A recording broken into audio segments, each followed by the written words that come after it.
guys. We got Ed Langlo after these messages. Get it on, bang a gong, get it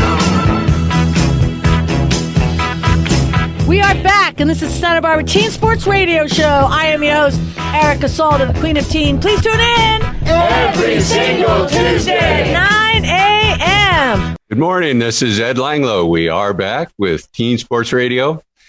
I have a segment that I've put together for If Only I'd Known. If Only I'd Known is, in this case, this segment will be a history lesson for the teens listening into the show and those that are with us remotely on Zoom. So I have to pay a couple of bills here before I even get started. I have to thank Erica for giving me contact information for Abe Jahadami.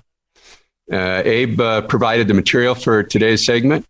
He gave me news press articles, copied them up for me, and I particularly appreciate the access to the actual game ball from the 1965 Dons Royals game.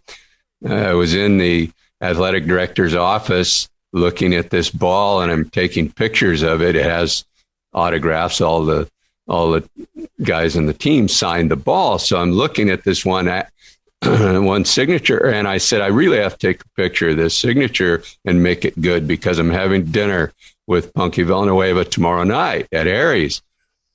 And Abe said, well, why don't you just take the ball, just bring it back, which I did. It's back on its pedestal in his office. But I took it to dinner in a locker bag wrapped up in a towel. I did not want to be the guy that damaged that ball, but it's hardened. The ball, whatever that ball is made out of, whether it's plastic, composite, it's hardened, and it's actually has some breaks in it. So I did not want to be the guy that dropped that ball.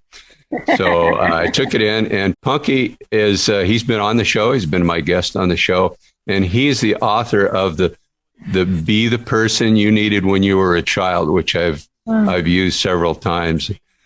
So Punky, when I showed him that ball, he still hasn't gotten over it. I got a text from him. He's back in Oregon, and he's still talking about that game ball. So my thanks to Abe Jahadami for access to all those things.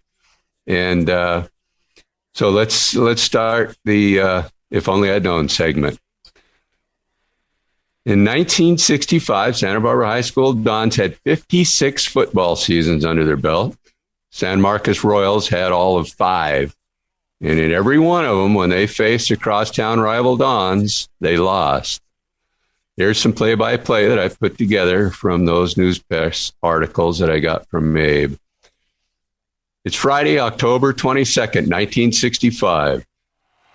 The Dons are on a 26-game Channel League winning streak and prepared to face the Royals at La Playa Stadium with 12,000 spectators in the stands.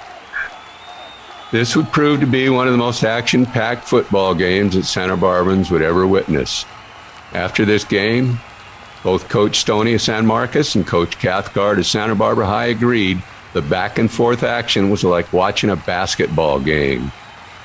Early on, the Dons with John Ricard and Joe Nunez started the charge. By the second quarter, it was Dons 14, Royals nothing.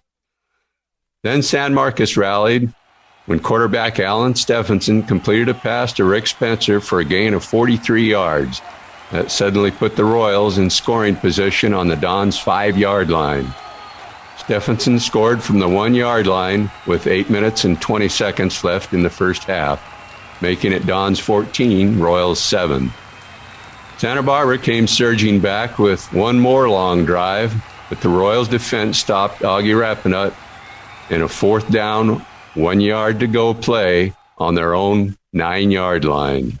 At the beginning of the second half, Royals' Johnny Rivera ran the kickoff back 83 yards for a touchdown, only to have it called back on an offsides penalty.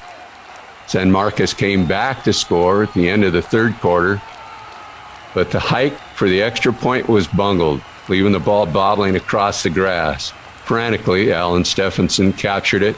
Randy Roberts kicked the pigskin through the goalpost, tying the game 14-all. Wow. Then it was Don's turn. Dickie Warren returned to San Marcos punt 52 yards for a touchdown, with 9 minutes and 38 seconds left in the game. Rapinette's extra point kick was wide to the left, leaving the score Dons 20, Royals 14. Then with a little over a minute left in the game, Dons' John Ricard intercepted a pass on Santa Barbara's 45-yard line. And at that moment, it seemed for sure that the Dons were going to win again, as 12,000 screaming fans vaulted to their feet to witness the outcome. But wait, Johns hit hard on the Royals' 28-yard line, where he loses the ball. The Royals' Dennis Breimer and Dons' Tim Hooker tussle for the errant ball, and Breimer comes out on top. Royals fans are unhinged with disbelief.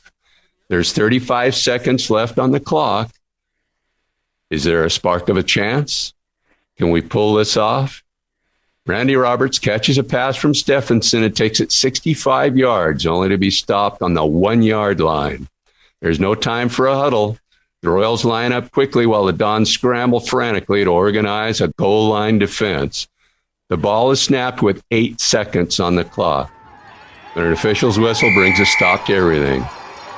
The Dons were off sides. The clock is still. Now there's time for a huddle.